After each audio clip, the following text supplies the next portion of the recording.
नमस्कार दोस्तों, मैं राजकुमार कोटारे आज आप सभी के लिए कुछ नया लेकर आया हूँ। आप देखिए यहाँ पर क्या नौटंकी हो रही है। यहाँ पर सभी अधिकारी जो एसआई कांस्टेबल हैं, जो एसपी डीएसपी जितने भी हैं, वो मुझे इधर से उधर भगा रहे हैं। ये देखिए, ये यहाँ पर मैं आप लोगों को बताता हूँ। ये देखिए, ये जो है ये मुझे यहीं पर मेट्रो जो है मेट्रो गेट, यहीं पर नगर पालिका के आसपास नगर निगम के मेन ऑफिस के पास में मुझे यहाँ से वहाँ तक भेजा जा रहा है। मालूम है क्यों? क्योंकि इन लोगों को डर है ये काश हमारे पिछवाड़ा ना सेक दें, मतलब ये हमारे मुद्दों को उठा ना दें, हमारी असलियत को ना बता दें। क्योंकि ये लोग बस पैसे के भूखे हैं। इन लोगों को सैलरी से मतलब है, लेकिन अपने कर्तव्यों से नहीं। इन लोगों को मतलब है अपने अधिकारों से, अपने देश के कर्तव्यों से नहीं। मालूम है क्यों? क्योंकि इन लोगों के अंदर भ्रष्टाचार भरा हुआ है। भ्रष्टाचार इसलिए ताकि इन लोगों को 10-10 रुपये इकट्ठा करने को मिले, भीख मांगने को मिले। तभी तो पूरा स्टेट बर्बाद है इन लोगों की वजह से। ये लोग 10-10 रुपये कांस्टेबल होते हुए 10-10 रुपये मांगते हैं, वो भी उन नागरिकों से, उन गरीबों से जो कि बर्बाद होते हैं इनकी वजह से, सिर्फ इस वजह से क्योंकि ये लोग बस इस देश को बर्बाद करना चाहते हैं। तभी तो इन लोगों की औकात नहीं उन आर्मी वालों से बोलने की। मैं आर्मी का ड्रेस पहन के हूँ और चीते की ड्रेस भी पहन के हूँ। देखो, ऊपर से चीता, नीचे से शेर, हर जगह से हर चीज़ ढेर। मालूम है क्यों? क्योंकि देश उन नागरिकों से चलता है जिन्हें हम आर्मी के बोलते हैं। देश उन लोगों से चलता है जो इस देश को मजबूती देते हैं। मैं बिना खाए पिए इतनी एनर्जी के साथ बोल रहा हूँ तो इस वजह से, क्योंकि इस देश के लिए मुझे बहुत कुछ करना है। अगर आप लोगों को ऐसा लगता है कि हाँ ये कुछ करेगा, तो मेरे चैनल को आप शेयर ज़रूर करें। अगर आप शेयर नहीं करते हैं तो मुझे कोई फ़र्क नहीं पड़ेगा, लेकिन हाँ आपसे इतना ज़रूर कहूँगा कि हाँ इस देश को मजबूती दें। अगर आप इस देश को मजबूती देते हैं तो गरीबों के मुद्दे ज़रूर उठाएं, उन लोगों के मुद्दे नहीं जो सिर्फ इस देश का पानी और खून दोनों पीना चाहते हैं। इस देश को सम्मान देने के लिए वो लोग नहीं हैं, वो लोग बस पैसे के भूखे हैं। ऐसे लोग किसी काम के नहीं हैं। ये एसआई, ये कांस्टेबल, यहाँ के जो प्रेस वाले हैं, यहाँ के हर एक व्यक्ति जो यूपी का है जिम्मेदार है। तभी तो यहाँ के लोग गरीब हैं। क्या कारण है कि यहाँ के हर एक व्यक्ति को इस स्टेट को छोड़कर बाहर जाना पड़ता है, वो भी नौकरी पाने के लिए? क्या इस देश के लोग जहाँ पर से सबसे ज़्यादा व्यापार किया जाता है इतने कमज़ोर हैं? मैं आप लोगों से बोलना चाहता हूँ, इतने कमज़ोर हैं कि इस देश के नागरिकों को, मतलब इस राज्य के नागरिकों को रोज़गार नहीं दे सकते? क्या इतने गधे हैं? मुझे ये बताइए। मुझे तकलीफ़ नहीं है बोलने से, लेकिन ये गधे नहीं हैं, ये वास्तव में गधे ही हैं। क्योंकि गधा जो होता है वो मजदूरी करना बहुत अच्छे से जानते हैं, लेकिन ये लोग नहीं। ये लोग बस अय्याश जैसे बिस्तर पर पड़े रहना जानते हैं, जो देश को तो कुछ नहीं देंगे, लेकिन देश में भ्रष्टाचार के मुद्दे ज़रूर पैदा करेंगे। ये लोग देश को चूसेंगे ज़रूर, क्योंकि इन लोगों को गरीबों से कोई मतलब नहीं है। अगर कोई गरीब मरता होगा ना तो उसको पानी तक नहीं देंगे। अगर कोई व्यक्ति मरता होगा तो उससे ये तक नहीं पूछेंगे बेटा पानी पिया कि नहीं, तूने खाया कि नहीं। आज मुझे वहाँ पर ये देखिए, मैं आपको बताता हूँ, इधर यहाँ पर मेट्रो गेट के पास में यहाँ खड़ा था मैं, और वहाँ पर से बोला गया कि बेटा चाय नाश्ते की व्यवस्था वहाँ हो जाएगी, तूने खाया नहीं है तो। लेकिन यहाँ क्या कुछ भी नहीं दिख रहा है। यहाँ पर सीएम आएंगे, और सीएम योगी जी की बात कर रहा हूँ मैं। अगर इतने ही प्रोटोकॉल्स हैं तो ये लोग सही ढंग से उस प्रोटोकॉल्स को क्यों नहीं फॉलो करते हैं? यहाँ से इन नागरिकों, यहाँ पर ये जो आम जनता है जिससे देश चलता है, उस पीएम और सीएम किसी की औकात नहीं है अगर वो वोट डालने वाला वोट करता ना हो। अगर वो नागरिक ना हो तो देश तैयार भी नहीं हो सकता, किसी भी ये पृथ्वी तक तैयार नहीं हो सकती अगर वो भारतीय तैयार ना हो तो। मतलब मैं मुझ पर ताव देकर बोलता हूँ, मैं इस देश का मजबूत व्यक्ति हूँ जो इस देश के व्यक्तित्व को निखारेगा, इस देश की हर चीज़ को सुधारेगा। जैसे भ्रष्टाचार, गरीबी मुद्दे, जैसे हम बोलते हैं गरीबी, रोज़गार के मुद्दे, जैसे हम बोलते हैं बेरोज़गारी, मैं बोलता हूँ उस भ्रष्टाचार उसको जड़ से ना ख़त्म कर दूँ तो बोलिएगा। मुझे मूछ वाला मत बोलना अगर इस चीज़ को ख़त्म ना कर दूँ तो। मैं इस चीज़ को ख़त्म करूँगा, बस आप लोग मेरा साथ दीजिए। मुझे बस आप लोगों का आशीर्वाद चाहिए, आप लोगों से पैसा नहीं। लेकिन हाँ, इस देश में 10 करोड़ भारतीय सैनिक अकेला पैदा करूँगा, दम रखता हूँ। क्योंकि मैं इस देश में करोड़ों आईएएस पैदा करूंगा जो कि गरीब होंगे, बहुत गरीब। क्योंकि सुपर 30 उस दौरान था, लेकिन मैं सुपर 3 नहीं 13 करोड़ पैदा करूंगा बिना किसी रुपए के। मैं पैदा करूंगा उस देश के लिए जो विकासशील आज भी है। हज़ारों जापान, 1-2 नहीं, क्योंकि 1-2 तो आज तक नहीं पैदा कर पाए। मैं रिकॉर्ड तोड़ने के लिए नहीं, रिकॉर्ड तोड़ने के लिए पैदा हुआ हूँ। मैं 30 किलोमीटर बिना कुछ खाए पिए दौड़ा हूँ। मैं 10 किलोमीटर पैदल चला हूँ। अभी कल ही के दिन मैं इस बैग के साथ में, देखिए कितना सारा वज़न है, ये यहाँ पर देखिए कितना वज़न है। इस वज़न के साथ मैं 30 किलोमीटर कल पैदल चला हूँ। कहाँ से? सैनी से यहाँ तक। अभी 7 किलोमीटर बिना कुछ खाए पिए मैं कानपुर स्टेशन से यहाँ तक आया हूँ। मुझे क्या ज़रूरत थी इतना सारा मेहनत करने की? मुझे क्या ज़रूरत थी इस देश को मजबूत करने की?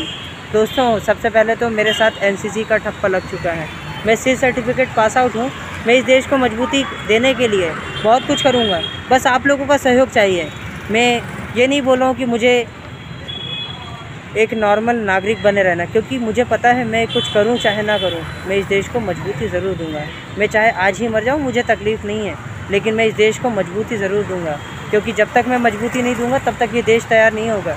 क्योंकि बहुत सारे ऐसे लोग हैं, उन्हें मैं ज़्यादा अच्छा कुछ नहीं, लेकिन इतना अच्छा ज़रूर कहूँगा कि उन लोगों को बस देश में भ्रष्टाचार को पैदा करने से मतलब है।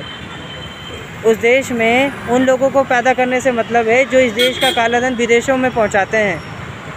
उन्हें उन लोगों से मतलब है जो गरीबों के लिए 1 रुपये तक नहीं खर्च करते हैं। मुझे ये बताइए कि मुझे क्या मिलता है उन गरीब बच्चों को फ्री में पढ़ाने से?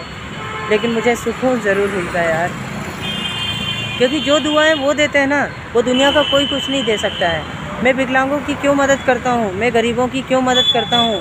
मैं उन्हें फ़िज़ियोथेरेपी क्यों देता हूँ फ्री में, जबकि मैंने कहीं से फ़िज़ियोथेरेपी सीखी नहीं? मैं उन लोगों की क्यों मदद करता हूँ जो कि गरीब हैं? मैं उन लोगों के साथ क्यों बैठता हूँ जो अलग जाति के हैं लेकिन फिर भी मेरे पास पैसा नहीं है? मैं उन लोगों की मदद क्यों करता हूँ जिन लोगों के लिए मैं पैदा हुआ हूँ? क्योंकि मैं आज से 10 साल, हाँ 8 से 10 साल पहले मैंने पढ़ाई छोड़ दी थी। लेकिन क्यों? क्योंकि दोस्तों मेरे पास पैसा तो नहीं, लेकिन हाँ इतना भी नहीं था कि मैं इस देश को कुछ दे सकूं। मतलब मेरे पास दिमाग तो था, लेकिन मेरे पास पैसा नहीं था। मैं आज की बात करूं तो आज मेरे पास पैसा नहीं है, लेकिन उम्मीद ज़रूर है। उस दौरान मुझे किसी ने कहा था, उस व्यक्ति का मैं धन्यवाद कहता हूं, जिसने मुझे कहा कि बेटा तुझसे हज़ारों लोगों को उम्मीदें हैं, क्या तू उन लोगों की उम्मीदों को तोड़ देगा? क्या तू उन लोगों के सम्मान को ठेस पहुँचाएगा जिनके लिए तू पैदा हुआ है? अपने माता पिता को क्या तू ठेस पहुँचाएगा जिनके लिए तू पैदा हुआ है? क्या उनके सम्मान को तू नीचा होने देगा? मैं आप लोगों से पूछना चाहता हूँ, क्या मुझे अपने माता पिता को सोने से नहीं तोड़ना चाहिए? क्या मुझे अपने माँ को हीरे की साड़ी नहीं देनी चाहिए, जिस माँ ने हमेशा तकलीफ़ में रहते हुए भी मुझे कभी ये नहीं कहा कि बेटा मैं तकलीफ़ में हूँ? जिस माँ ने कभी अच्छी सब्ज़ी ना बनाई हो भले ही, लेकिन हमेशा अपने काम में खोई रहती थी मेरे लिए, अपनी सांस और अपनी आवाज़ हर चीज़ मुझे समर्पित करती थी। क्या ऐसी माँ को मैं दुर्गा ना कहूँ तो क्या कहूँ? ऐसे पिता को जिसे बवासीर है, बवासीर भी और घुटने का दर्द भी, ऐसी माँ को और ऐसे पिता को, दोनों को ही ये तकलीफ़ है। मुझे कोई शर्म नहीं है अपने माता पिता के बारे में ये बोलने में, क्योंकि उस माता पिता ने जो किया है दुनिया का कोई बाप और कोई माँ नहीं कर सकती है।